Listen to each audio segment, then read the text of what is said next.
بسم اللہ الرحمن الرحیم۔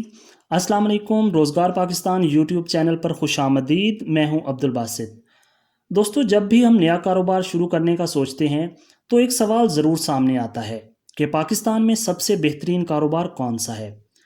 اگر ہم سرسری طور پر دیکھیں تو میڈیسن کا بزنس، کپڑے کا بزنس، کھانے پینے کا بزنس، پراپرٹی کا بزنس وغیرہ پاکستان میں سب سے بیسٹ بزنس شمار ہو سکتے ہیں۔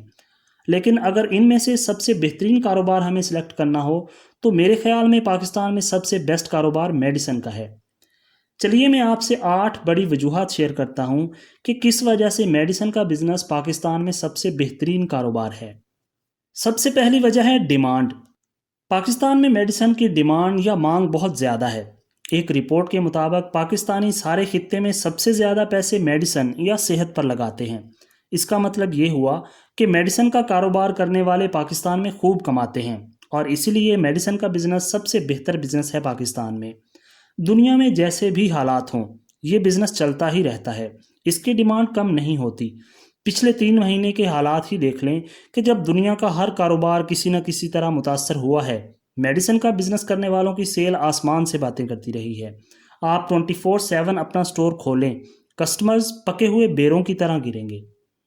دوسری وجہ ہے ملاوٹ۔ ہمارے ملک میں ہر چیز میں ملاوٹ ہے، چائے میں، دودھ میں، شکر میں، گھی میں، آٹے میں، مسالے میں۔ شاید ہی کوئی ایسی چیز ہو جس میں ملاوٹ نہ ہو، اور اسی وجہ سے ہر قسم کی بیماریاں بھی پاکستان میں عام ہیں، اور اسی وجہ سے میڈیسن کا کاروبار کرنے والے پاکستان میں بہت مزے میں ہیں۔ تیسری وجہ ہے منافع یا پروفٹ مارجن۔ میرے بہت سے جاننے والے میڈیسن کے شعبے سے وابستہ ہیں، اور ان کے مطابق جو منافع اس بزنس میں ہے وہ کہیں اور نہیں دیکھا۔ آپ آسانی کے ساتھ 7% سے لے کر 70% تک منافع کما سکتے ہیں۔ 7% اس لیے کہا کہ اس میں ہول سیلر یا ڈسٹریبیوٹر وغیرہ بھی آتے ہیں، جس میں اگرچہ منافع کم ہوتا ہے لیکن سیلز کافی زیادہ ہو جاتی ہیں اور بندہ اچھا خاصا کما لیتا ہے، جبکہ پرچون میں منافع سب سے زیادہ ہوتا ہے۔ یہاں پر آپ کم از کم 20% اور زیادہ سے زیادہ 70% کما پاتے ہیں۔ البتہ ہول سیل یا ڈسٹریبیوشن کے مقابلے میں سیلز یہاں کم ہوتی ہیں۔ چوتھی وجہ اس بزنس کا آسان ترین ہونا ہے۔ میڈیسن کے بزنس کو چلانے میں اتنی کوئی خاص محنت کی ضرورت نہیں ہوتی۔ آپ کہیں پر بھی 2-4 مہینے کی ٹریننگ حاصل کر کامیابی کے ساتھ اس کو شروع کر سکتے ہیں۔ بالفرض اگر آپ خود کاروبار یہ نہیں کرنا چاہتے تو آپ کسی تجربے کار شخص کو ملازمت پر رکھ کر بھی اسے آسانی سے چلا سکتے ہیں۔ 5ویں وجہ ہے پروڈکٹ کی لمبی عمر۔ میڈیسن کی شیلف لائف یا ایکسپائری بہت زیادہ ہوتی ہے، اور آپ بغیر کسی نقصان کے خوف کے ان ادویات کو اپنی دکان وغیرہ پر رکھ سکتے ہیں۔ اب اگر آپ کھانے کے کاروبار کو دیکھیں تو وہاں پر ایسا نہیں ہو سکتا۔ اسی طرح اگر آپ پراپرٹی کے بزنس کو دیکھیں تو وہاں اگرچہ شیلف لائف کا کوئی تصور نہیں ہوتا، لیکن وہاں پر رسک بہت زیادہ ہے، اور ساتھ میں ڈیلی آپ کی سیل بھی نہیں ہوتی۔ اسی طرح کپڑے کے کاروبار میں اگرچہ کپڑے کی شیلف لائف میڈیسن کے مقابلے میں بہت زیادہ ہے، لیکن وہاں پر نہ سیلز میڈیسن بزنس کی طرح ہوتی ہیں اور نہ ہی پروفٹ مارجن میڈیسن جتنا ہوتا ہے۔ 6ٹھی وجہ ہے بریک ایون پوائنٹ۔ چونکہ میڈیسن کی مانگ بہت زیادہ ہے پاکستان میں، اور اس میں روز بروز اضافہ ہو رہا ہے، اسی وجہ سے آپ اس کاروبار میں دوسرے کاروباروں کی نسبت جلد ہی بریک ایون پوائنٹ کو حاصل کر لیتے ہیں۔ بریک ایون پوائنٹ کا مطلب کاروبار کی وہ حالت ہوتی ہے جہاں پر آپ کے کاروبار کے خرچے اور آمدن برابر ہو جائیں۔ 7ویں وجہ ہے میڈیسن اور کسٹمرز کی مجبوری۔ چاہے جتنا ہی قیمت کے مقابلے میں سخت کسٹمر کیوں نہ ہو، جب بات آتی ہے میڈیسن کی تو وہی کسٹمر بغیر چون چرا کے آپ سے ادویات اسی قیمت پر لے گا جو قیمت ادویات پر لکھی ہوتی ہے، کیونکہ اس ٹائم اسے پیسے سے زیادہ صحت عزیز ہوتی ہے۔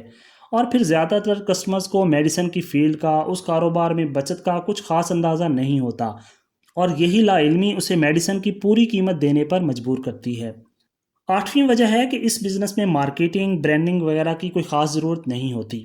اگرچہ ہر کاروبار میں بڑی کامیابی کے لیے مارکیٹنگ، ایڈورٹائزنگ یا برانڈنگ کرنا بہت ضروری ہوتا ہے، لیکن میڈیسن کے بزنس میں آپ کو ان چیزوں کی خاص ضرورت نہیں ہوتی۔ بس ڈاکٹر صاحب کی پرچی اور کمپنیوں کا ڈاکٹر صاحب کو خوش رکھنا ہی آپ کے میڈیسن کی سیل کے لیے کافی ہوتا ہے۔ ویسے بھی آپ نے وہی ادویات اپنی شاپ پر رکھنی ہے جن کی ڈیمانڈ ہو، اور یہ ڈیمانڈ بنانے کا کام کمپنیاں خود کرتی ہیں۔ دوستو، کسی بھی کاروبار کو شروع کرنے سے پہلے بہت ضروری ہوتا ہے کہ کم از کم 6 مہینے ایسے بندے کے ساتھ گزاریں جو اس کاروبار کو کامیابی سے چلا رہا ہو، یعنی اس کاروبار کا ایکسپیرینس حاصل کریں اور اس سے سب کچھ سیکھ لیں۔ اس طرح کرنے سے بعد میں آپ اپنے کاروبار کو اچھی طرح سنبھال سکتے ہیں۔ میڈیسن کا کاروبار تبھی زیادہ کامیاب ہوگا اگر آپ ایسی جگہ پر شروع کریں جہاں پر کسٹمر زیادہ ہوں، جیسے کہ کسی سرکاری یا نجی ہسپتال کے پاس یا کسی نامور ڈاکٹر کے کلینک کے ساتھ۔ البتہ ہول سیل یا ڈسٹریبیوشن وغیرہ کو آپ کسی بھی جگہ شروع کر سکتے ہیں، مگر پھر بھی بہتر ہوگا کہ آپ وہاں جائیں جہاں ہول سیلرز اور ڈسٹریبیوٹرز پہلے سے موجود ہوں۔ مجھے امید ہے کہ آپ کو ہمارا آج کا بزنس آئیڈیا بہت پسند آیا ہوگا۔ آپ کس کاروبار کو سب سے بہترین سمجھتے ہیں؟ ہمیں نیچے کامنٹ باکس میں ضرور بتائیں۔ ویڈیو پسند آئے تو لائک اور شیئر کریں، اور چینل کو ابھی تک سبسکرائب نہیں کیا تو ضرور کر لیں۔ اس دعا کے ساتھ کہ ہمیشہ خوش اور آباد رہیں، اپنا اور اپنے آس پاس کے لوگوں کا بہت سا خیال رکھیے گا۔ اللہ تعالیٰ آپ کا حامی و ناصر ہو۔ خدا حافظ۔